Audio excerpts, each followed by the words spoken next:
either foods or supplements. And because we've all been in like the bathroom, men, I think in particular, where there's like those vending machines where you can buy those, essentially what are dick pills? Yeah, exactly.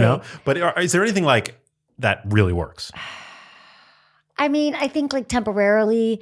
I mean, there are some stuff like horny goat weed is a supplement that can work for some men for temporarily for like blood flow and stuff. But I don't want to recommend any of this stuff because it's not FDA approved. And even stuff like Viagra, which can work temporarily, isn't great for a long-term basis, I think personally, although people are going to do it. I think like anything, you could supplement with like more maca. You could put like a scoop of maca in your smoothie and things like that. But I think overall, there is not one thing that it's a combination of a lot of different things that you would be doing anyway. Listen, if it's going to affect your gut, it's going to in your brain. And, there's just a big, right, the gut-brain connection, the gut-everything connection. It's like your sex life as well. So I don't think that there's like a special magic pill, unfortunately, that's going to help. I agree with that. People love to reach for those like quick fixes while completely ignoring the low-hanging fruit. Yeah, exactly. The basics, right? The basics are important. I'm not going to say, and people have tried, like, please sell this supplement for me. And I just am, some supplements are great for overall, but there's not one that I'm going to say, like, you're going to take this and you're going to be a sex goddess and you're going to have, your penis is going to be hard all the time. Like, I've yet to see it existing. I mean, what's funny is that and I don't know how this relates to like sex. I don't know if these studies have been done, but there are definitely like some nitric oxide boosting supplements that have been used for a long time, like in the fitness industry. There's like beetroot powder. Yes, I've heard about that stuff too. Citrulline, like it would stand to reason that they might potentially have like a synergistic effect. Okay, yes, absolutely. And I have taken some of those. So personally, I'm not as consistent with them, but I think that perhaps if you are consistent with some of those things, that maybe they could have some really positive benefits. But it's not going to do anything for you if you haven't healed your trauma, if you haven't masturbated without shame, if you haven't communicated in the bedroom, right? So I think you can look into those things and you can definitely try them and be consistent. But I've yet to find one supplement or one thing that's going to happen if you've underlying like root things that are going on that you haven't quite dealt with. Yeah. So. Well said.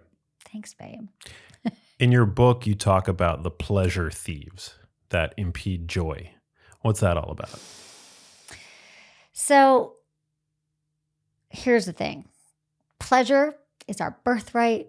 Pleasure is actually productive. The more pleasure we have in our life, the more productive we're going to be, the more pleasure is presence. When we're doing something pleasurable, we have presence. There's so many reasons why pleasure is important.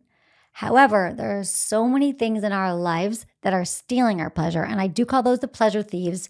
So we can be It's funny because I opened the book with that, or it's the second chapter. I was like, I know y'all want the blowjob tips and the oral sex tips, and I'm going to get to those. But right now, here's what's keeping you from that. And the pleasure thieves essentially are stress, anxiety, stress. That's probably one of the biggest killers of our sex drive. People are so confused, like, I don't know why I don't want sex anymore. I'm not in the mood. It's like, well, how's your stress level? Oh my God, I'm so worried about my job and money and things. It's like, well, that's going to impact you. So stress is one of them. Trauma. Doesn't sex also help dissipate stress? Yes, it does. It does help. The more sex you have, the more connected sex you have. Even orgasms can temporarily help relieve stress. Wow. So it's stress, it's trauma, and it's shame. Shame. Like having shame about our bodies, our sexual history.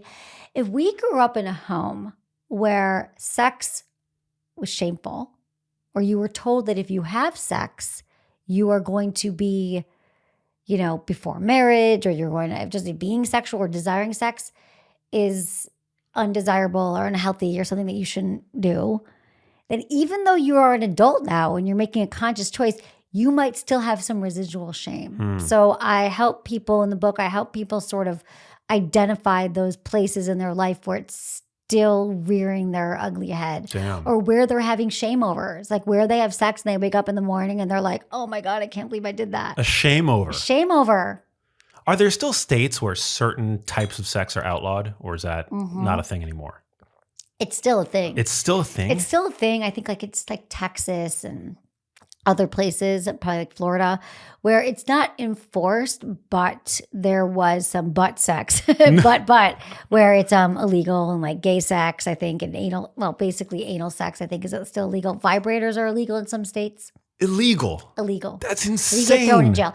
Apparently, I haven't heard any cases where people are being thrown in jail Yeah. for that, but it's insane. Well, that's what. So here's the thing. The It irony, wasn't you that get long thrown ago. in jail. And There's irony. that's happening a lot in jail. The irony is that you can't have anal sex. We're going to throw it in jail where it'll be much more possible. Right, dude. Right.